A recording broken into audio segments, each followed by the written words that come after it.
Hi, నేను doctor Ragasudha, fertility consultant, Hegde fertility, Attapur branch. ఈ వీడియోలో మనం అసలు ఎంబ్రియో ఫ్రీజింగ్ అంటే ఏంటి, ఇది ఎప్పుడు చేస్తామనే దాని గురించి తెలుసుకుందాము.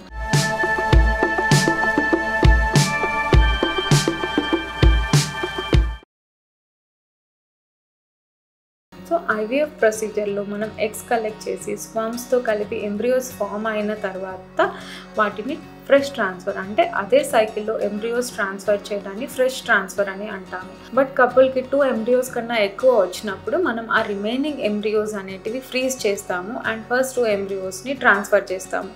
సో ఈ ఫ్రీజింగ్ ప్రాసెస్ ద్వారా ఏంటి లాభం అంటే, సో ఒకవేళ ఈ సైకిల్లో కన్నా వారు కన్సీవ్ అయ్యారనుకోండి, ఈ ఫ్రీజ్ అయిన ఎంబ్రియోస్ వాళ్ళు సెకండ్ ప్రెగ్నెన్సీ కోసం ప్లాన్ చేయొచ్చు. లేదు ఈ సైకిల్లో ట్రాన్స్ఫర్ ఫెయిల్ అయింది అనుకోండి, వాళ్ళు కంప్లీట్ ఐవీఎఫ్ ప్రొసీజర్ మళ్ళీ వెళ్ళాల్సిన అవసరం ఉండదు. ఈ ఎంబ్రియోస్ ఏవైతే ఫ్రీజింగ్లో ఉంటాయో వాటిని మాత్రం మనం ట్రాన్స్ఫర్ చేసుకొని నెక్స్ట్ టైం ప్రెగ్నెన్సీ అనేది ప్లాన్ చేయొచ్చు.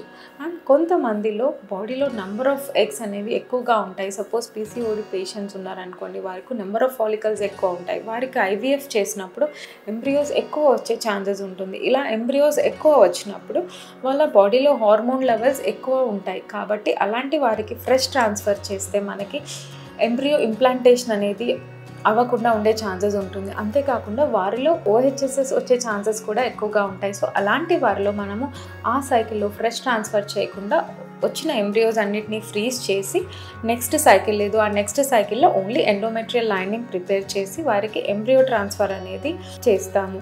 అండ్ చాలామందికి ఈ ఎంబ్రియో ఫ్రీజింగ్లో చాలా డౌట్స్ ఉంటాయి. అసలు మా ఎంబ్రియోస్ ఎన్ని ఇయర్స్ వరకు ఉంటాయి, వాటి వైబిలిటీ తగ్గుతుందా, లేదు ఆ ఎంబ్రియోలో అబ్నార్మాలిటీస్ వచ్చే ఛాన్సెస్ ఉంటుందా అనేది చాలామందికి ఉంటుంది. సో ఎంబ్రియో ఫ్రీజ్ చేసే పద్ధతి ద్వారా ఆ ఎంబ్రియోస్ వయబిలిటీ అనేది తగ్గదు, వాటికి ప్రెగ్నెన్సీ ఫామ్ చేసే కెపాసిటీ అలాగే ఉంటుంది. అండ్ ఆల్సో మిస్క్యారేజ్ రేట్స్ అనేవి పెరగవు. అండ్ చాలామందికి ఈ డౌట్ కూడా ఉంటుంది, ఫ్రెష్ ఈటీతో సక్సెస్ ఎక్కువగా ఉంటుందా, ఫ్రోజన్ ఎంబ్రియో ట్రాన్స్ఫర్తో సక్సెస్ ఎక్కువగా ఉంటుందా అని. కానీ చాలా స్టడీస్ చెప్పడం ఏంటంటే ఫ్రోజన్ ఎంబ్రియో ట్రాన్స్ఫర్తో సక్సెస్ అనేది ఎక్కువగా ఉంటుంది. అండ్ ఆల్సో ఈ ఫ్రోజన్ ఎంబ్రియో ట్రాన్స్ఫర్ చేయటం వల్ల మిస్క్యారేజ్ రేట్స్ పెరగటం కానీ అలా ఏమీ ఉండదు. బేబీలో అబ్నార్మాలిటీస్ పెరగటం కానీ అలాంటివి కూడా ఏమీ ఉండదు.